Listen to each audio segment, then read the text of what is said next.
Hey guys, what's up? I'm back here with another review, and this time I am reviewing Earwig and the Witch, which is the latest from Studio Ghibli, just released on HBO Max here in the States after seeing its initial release in Japan back in December on NHK Broadcast TV. It's been a while since we've seen a release from Studio Ghibli. I believe it was back in 2014 when we got their last movie titled When Marnie Was There. So obviously this is highly anticipated and a little different too because it is their first foray into CG animation, which is unique on its own because the studio has always held themselves up to the traditional styles of animation. In the past, Hayao Miyazaki has always been very stern about this. So interesting to see that they took a turn this time and become a little bit more modern. Hayao has nothing to do with this movie except he was part of the initial planning, but it's his son, Goro Miyazaki, who took the helm of this movie as director. So how does it hold up to classic titles like My Neighbor Totoro, Spirited Away, Princess Mononoke, or just the overall traditions of Studio Ghibli? Well, here are my thoughts and whether or not you should watch this yourself. So let's roll that intro thingy and let's get right into it.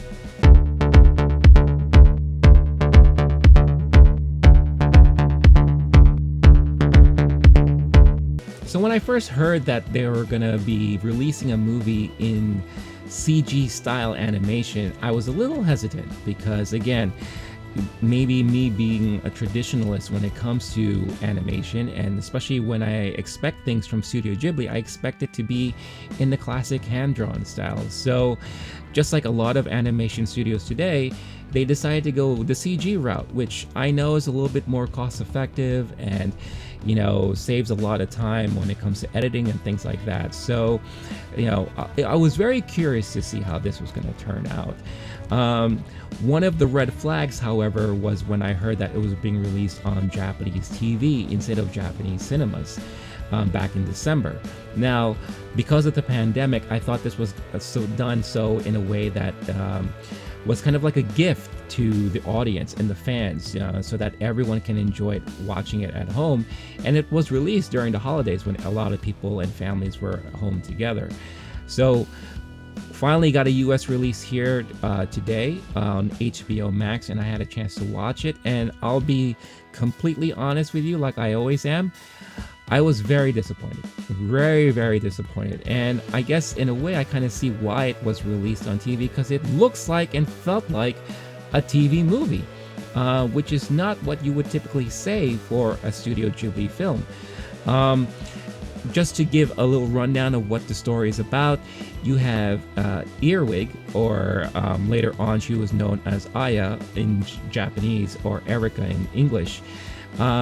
She was a baby that was dropped off at an orphanage, and she was basically living at this orphanage for some time, looking to get adopted and all that, and then she was eventually adopted by a pair of witches. But does turn out that her mom was part of this witch group. I don't know if that was something that they knew or not. That was something that was never really explained in the movie. So she found herself living with this couple of witches to be sort of an apprentice, but basically it's her adjusting her way of life and helping out these witches do what they need to do to get through the day, while kind of learning some of the trade herself eventually. Now, overall, the storyline is very cute, and there are a lot of moments in it where it was oftentimes sweet, and the character of Earwig, the little girl herself, is actually very cute. However, with everyone else in this movie, I didn't really feel any kind of attachment. I really didn't feel like I cared a lot about these characters.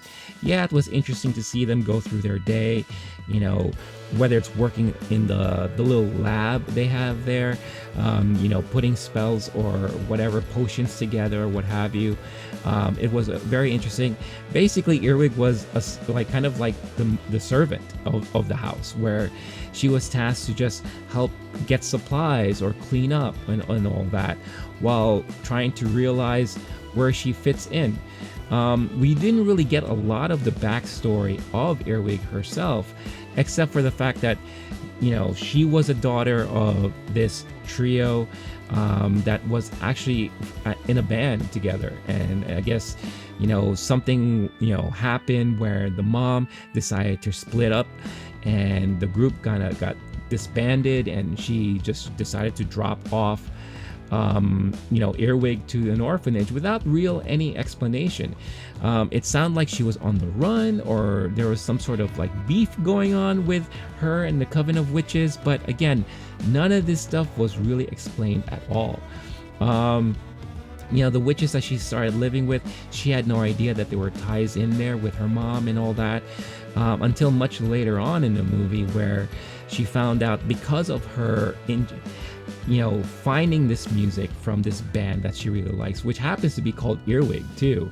And then finding her way into one of the rooms of the house that she lived in, which was like this magical, mystical house, where a lot of the rooms were kind of like closed off, and she didn't have access to, but she found a way to get in there and saw that one of these guys was part of the band and has all this memorabilia and photos of them and all that. And she asked about who the extra member was, and it was kind of explained to her that she was part of the group and then decided to leave and all that. But the other witch that lives in this household is a great drummer and a great witch and all that, and she can teach you the ways of being a witch and what have you. And that's it. The movie is all pretty much her, pretty much serving these two witches, cooking for them, collecting supplies, cleaning, and then her just trying to figure out who these people are and how she could figure out to become a witch and do these spells and potions on her own. She befriends the cat that lives in the house, who happens to speak, which she finds out later on, and they kind of team up to kind of figure out how to do spells and basically how to just live their everyday life without getting punished by the two witches that frequently and that often. So pretty much the whole movie takes place in this one house. I thought the most charming part of the movie itself was in the beginning, when you got to see, Earwig live in this orphanage and, talking to her best friend, who happens to be named Custard, which I thought was pretty funny. But the boy was kind of like her servant, because he would do anything that she says, which she kind of later on in the movie mentions that, wow, the way that I am treated here is exactly the same way I used to treat this boy and all that. But during the whole time, she misses that orphanage, she misses the boy and all that, just wants to see him more often, wants to see the family in the orphanage that she grew up with and all that. But that's it. The movie doesn't really go anywhere. And I have to mention too, like towards the end of the movie, they do this time jump, which is like a 6-month later thing that lasts like maybe 10 minutes or shorter than that, where they're all getting along now. They seem to be forming this little family bond and all that. And then at the end of the movie, spoiler alert here, warning for those of you who haven't seen it yet, out of the blue, the mom shows up. The third member of this trio shows up at the house during Christmas, and the movie just cuts right there, and that's it. The movie is only like an hour and 30 minutes, and I was left, unsatisfied. I was left, well, what just happened? Like, what else is gonna happen to Earwig? What's gonna happen with the mom? Will she know that that's the mom, or what have you? So it just felt really odd and rushed in a way, which is, again, not something that I've ever felt with any Studio Ghibli animated movie. And a matter of fact, I feel like with most Ghibli movies, it's too long. And I feel like there's too much explanation and there's too much, time spent in one place, or, too much time, understanding what the main point is of this movie and all that. So it's very, very odd. And, when it comes to the animation itself, the CG animation for me personally didn't fit the Ghibli mold. I felt like I was missing a lot of the emotional moments, or just the overall emotion.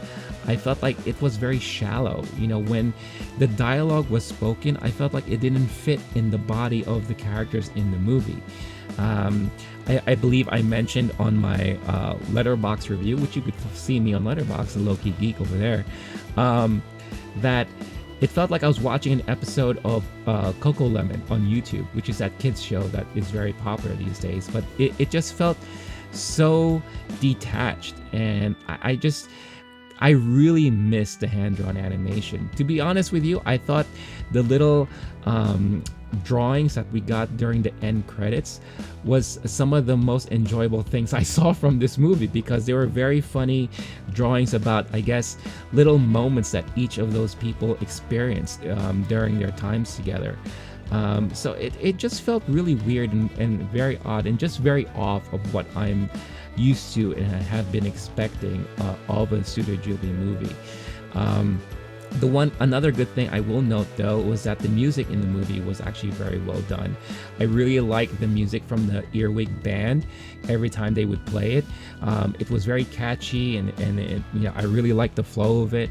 But yeah, it was just really odd for me, and I just don't think it worked. I'm hoping this was just a test for them. I don't know if the studio themselves are going to move forward with doing more of these. If they are, they definitely need a little bit more, I guess, time exploring with how CG is going to fit into their mold, because right now it just doesn't fit at all. With a lot of the animation studios right now doing a lot of CG animation, I feel like there's a lot of studios out there who do it very well. Obviously, Pixar being one of them. So it's interesting to see where, Pixar have always said that they got a lot of their inspirations from Studio Ghibli. But now, if Studio Ghibli is going to be going the CG route like a lot of these animation studios are, Pixar is now the new bar when it comes to that. And now I feel like Studio Ghibli is going to have to find their ways to get inspiration from Pixar to get up to that level, because right now they are far away from there, and it just doesn't fit. I mean, outside of the characters looking like characters you would expect from a Ghibli movie, overall the movie itself just didn't fit and didn't feel like it was one. So needless to say, I was very disappointed. Didn't really like the movie that much. Story felt empty and bland, felt rushed. I didn't feel like there was a very well progression of a lot of these characters, with the exception of maybe Earwig, but her progression is more about how she's going to fit into this household and not anything else.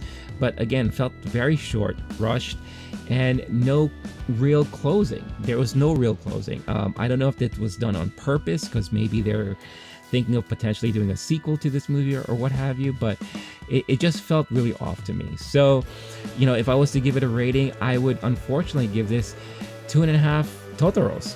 Sorry, Totoro, I didn't mean to split you up there, but that's just my rating. I was very disappointed, and I was left kind of baffled with what I watched and what they were thinking here. So I'm curious to see what you guys think. Leave your comments in the comment section. I would say skip this. If you are like a diehard Ghibli fan, you're going to be very disappointed in my opinion. But if you are curious enough, I will say watch it. It's a short watch. It's not that long. And what I like about what they do in HBOMax is that you do have the option between the Japanese dialogue or the English dialogue. Japanese dialogue does have English subtitles in it, so I watched it in Japanese because I always felt like there was more of that connection and that emotion when it comes to watching it in the original dialogue. So I don't know how the English dialogue sounds. It'll be interesting to see what you guys choose to watch it in and what you guys think. So yeah, let me know what you guys think about the movie if you catch it, or let me know what some of your favorite Studio Ghibli films are in their vast library of classics there, and maybe that'll be a better conversation to have other than talking about Earwig and the Witch. So that is my review for Earwig and the Witch. If you like what you see or like anything on the channel, please don't forget to hit that like and subscribe button. It really helps a lot, and I will catch all of you guys next time.